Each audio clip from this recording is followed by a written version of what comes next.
एक मुस्कुराहट जो दिल को छू जाए, एक अदाकारा जिसकी आंखें भी अभिनय करती थीं। 50 के दशक में जब बॉलीवुड बदल रहा था, तब आई वहीदा रहमान, शालीनता की मिसाल, खूबसूरती की परिभाषा। उन्होंने सिर्फ हीरोइन बनकर नहीं, कला की रूह बनकर पर्दे पर राज किया। और जब उम्र ने करवट ली, तो वहीदा ने मां के किरदारों में भी एक नई जान डाल दी। जहां दिग्गज फिल्मकार गुरुदत्त के साथ इनकी जोड़ी दर्शकों को खूब पसंद आई, तो वहीं देवानंद, दिलीप कुमार, राजेश खन्ना और अमिताभ बच्चन जैसे सुपरस्टार्स के साथ भी इनकी केमिस्ट्री को दर्शकों ने खूब सराहा। वहीदा रहमान का जन्म 3 फरवरी 1938 को तमिलनाडु के चेंगलापेट में हुआ था। हालांकि कुछ वेबसाइट्स पर दावा किया जाता है कि इनका जन्म हैदराबाद में हुआ था, लेकिन ये सरासर गलत है। इनके पिता का नाम मोहम्मद अब्दुर रहमान था और वो ब्रिटिश इंडिया में सिविल सर्वेंट थे, जबकि इनकी मां मुमताज बेगम एक हाउसवाइफ थीं। 4 बहनों में वहीदा रहमान सबसे छोटी थीं। छोटी उम्र से ही वहीदा के पिता ने इन्हें और इनकी दूसरी बहनों को भरतनाट्यम की ट्रेनिंग दिलानी शुरू कर दी थी। यही वजह है कि ये भरतनाट्यम में शुरू से ही पारंगत थी। चूंकि वहीदा रहमान के पिता एक सिविल सर्वेंट थे, तो इनका बचपन देश के अलग अलग शहरों में गुजरा था। इनकी शुरुआती पढ़ाई विशाखापट्टनम के सेंट जोसेफ कॉन्वेंट स्कूल में हुई थी। वहीदा जब छोटी ही थी, तभी उनके पिता का निधन हो गया था। पिता की मौत के कुछ सालों बाद ही वहीदा की मां भी ये दुनिया छोड़कर चली गई। इनकी बुआ ने इन्हें और इनकी बहनों को सहारा दिया। वहीदा बचपन से ही भरतनाट्यम में पारंगत थी, तो कम उम्र से ही उन्होंने विभिन्न कार्यक्रमों में नृत्य प्रस्तुति देना शुरू कर दिया था। कहा तो ये भी जाता है कि एक दफा वहीदा रहमान ने किसी बड़े ब्रिटिश अधिकारी के सामने भी भरतनाट्यम किया था। अंग्रेज अधिकारी के सामने दी गई उस परफॉर्मेंस ने वहीदा को बेहद मशहूर कर दिया। दक्षिण भारतीय फिल्म इंडस्ट्री से वहीदा को फिल्मों के ऑफर भी आने लगे। पहली दफा साल 1955 में तेलुगु फिल्म रोजुलू माराई में इन्होंने एक डांस परफॉर्मेंस दी। इसी साल जयासिम्हा नाम की एक और तेलुगु फिल्म में इन्होंने राजकुमारी पद्मिनी का रोल निभाया। इसके बाद इन्होंने 2 तमिल फिल्मों में भी काम किया।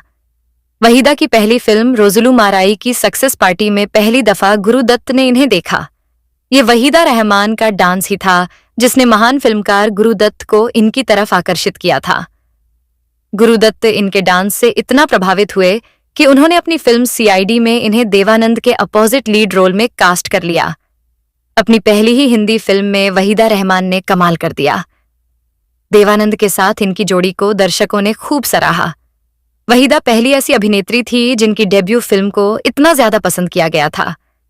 अगले साल गुरुदत्त ने इन्हें अपनी फिल्म प्यासा में अपनी हीरोइन बनाया। गुलाबों के उस रोल को भी वहीदा रहमान ने बहुत संजीदगी से जिया।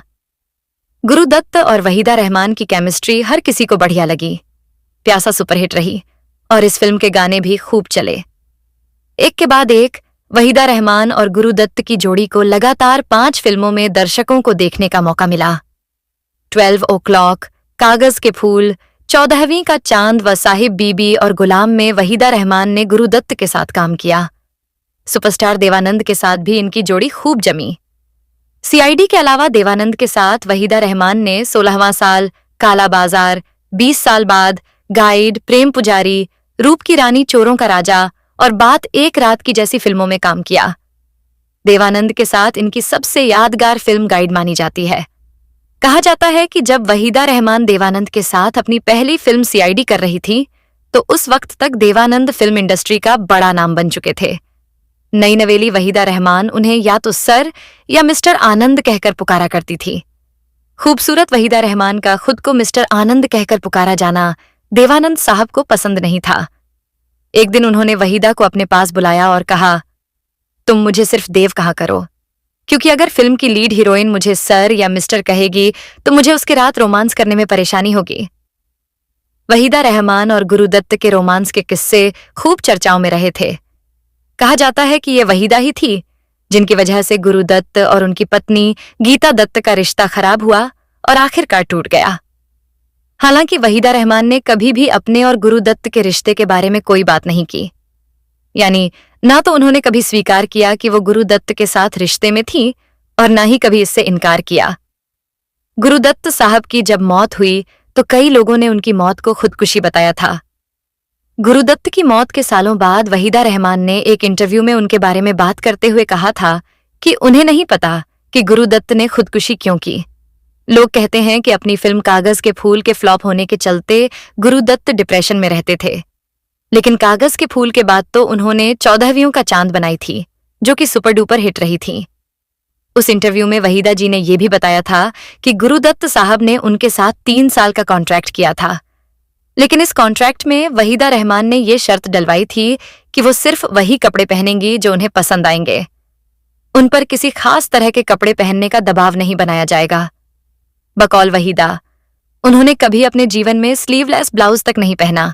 ऐसे में वो नहीं चाहती थी कि किसी फिल्म में डायरेक्टर उन्हें कम कपड़े या फिर बिकिनी पहनने के लिए कहे या उन पर दबाव बनाए।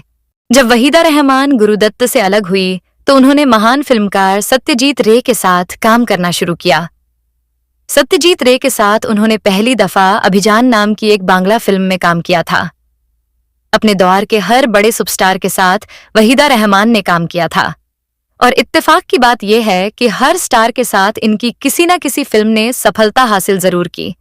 जहां दिलीप कुमार के साथ राम और श्याम व आदमी जैसी फिल्मों में इन्होंने जबरदस्त काम किया, तो वहीं राज कपूर के साथ तीसरी कसम में इन्होंने बड़ा संजीदगी भरा अभिनय किया। सुनील दत्त हो या धर्मेंद्र, राजेश खन्ना हो या फिर अमिताभ बच्चन हो, हर सुपरस्टार के साथ इन्होंने सिल्वर स्क्रीन को शेयर किया। अपने करियर में इन्होंने लगभग 100 फिल्मों में काम किया। इनकी आखिरी फिल्म थी 2020 में रिलीज आई डेजर्ट डॉल्फिन। ये एक बाइलिंगुअल फिल्म थी जिसे एक ब्रिटिश डायरेक्टर ने बनाया था। 70 का दशक वो दशक था जब इन्होंने फिल्मों में हीरोइन की जगह कैरेक्टर रोल करने शुरू किए। फिल्म फागुन में इन्होंने पहली दफा मां का रोल किया और इनकी बेटी बनी थी जया भादुरी। हालांकि अपने इस रोल के लिए वहीदा रहमान को अफसोस भी हुआ, क्योंकि इसके बाद इनके पास इसी तरह के रोल आने शुरू हो गए। आखिरकार वहीदा रहमान ने फिल्मों से ब्रेक लिया और 1964 में रिलीज हुई फिल्म शगुन के अपने हीरो कमलजीत से इन्होंने शादी कर ली, जिनका असली नाम शशि रेखी था। इनके 2 बच्चे हैं, बेटा सुहेल रेखी और बेटी कशवी रेखी। इनके दोनों बच्चे राइटर हैं। शादी के बाद इन्होंने फिल्मों में काम तो जारी रखा, लेकिन ये कुछ गिनी चुनी फिल्मों में ही नजर आती थी। फिल्म कभी कभी में ये अमिताभ बच्चन की पत्नी के रोल में दिखी, और ठीक 2 साल बाद फिल्म त्रिशूल में इन्होंने अमिताभ की मां का रोल भी निभाया। 40 सालों तक लगातार फिल्मों में काम करने के बाद आखिरकार वहीदा रहमान ने साल 1991 में आई फिल्म लम्हे के बाद फिल्मों से ब्रेक ले लिया और ये अपने पति के साथ बैंगलोर शिफ्ट हो गई। लेकिन 21 नवंबर सन 2000 को पति की मौत हो गई। पति की मौत के बाद ये एक बार फिर से मुंबई आ गई और इन्होंने फिर से फिल्मों में काम करना शुरू कर दिया। इनकी दूसरी पारी की पहली फिल्म थी 2002 में रिलीज हुई ओम जय जगदीश। अपनी दूसरी फिल्मी पारी में इन्होंने वाटर, मैंने गांधी को नहीं मारा, रंग दे बसंती, दिल्ली 6 और विश्वरूपम जैसी शानदार फिल्मों में काम किया। इन सभी फिल्मों में वहीदा रहमान की परिपक्वता ने लोगों का दिल जीत लिया। अपने लगभग 70 साल लंबे करियर में वहीदा रहमान को एक फिल्म ठुकराए जाने का बेहद अफसोस रहा। ये फिल्म थी श्याम बेनेगल की अंकुर। हालांकि वहीदा ये भी कहती हैं कि शायद इसी तरह से हिंदी फिल्म इंडस्ट्री को शबाना आजमी जैसी शानदार अदाकार भी मिलनी थी। वहीदा पैरेलल सिनेमा की बहुत बड़ी फैन रही हैं, इसीलिए वो कहती भी हैं कि गुरुदत्त बहुत महान फिल्मकार थे, लेकिन सत्यजीत रे उनकी नज़र में ज्यादा महान फिल्मकार थे। वहीदा रहमान अब 85 साल की हो चुकी हैं। अब वो फिल्मों में नजर नहीं आती हैं, लेकिन आज भी वहीदा के चाहने वाले वहीदा रहमान को उतना ही प्यार करते हैं जितना कि पहले किया करते थे। तो दोस्तों, ये थी बॉलीवुड की दिग्गज अदाकारा वहीदा रहमान जी की कहानी। अगर आपको हमारा वीडियो पसंद आया हो तो हमारे YouTube चैनल स्टार मनोहर राठौर को सब्सक्राइब जरूर करें, क्योंकि हम लाते हैं आपके लिए ऐसे ही और भी दिलचस्प किस्से बॉलीवुड सितारों के। मिलते हैं अगली वीडियो में, तब तक के लिए धन्यवाद।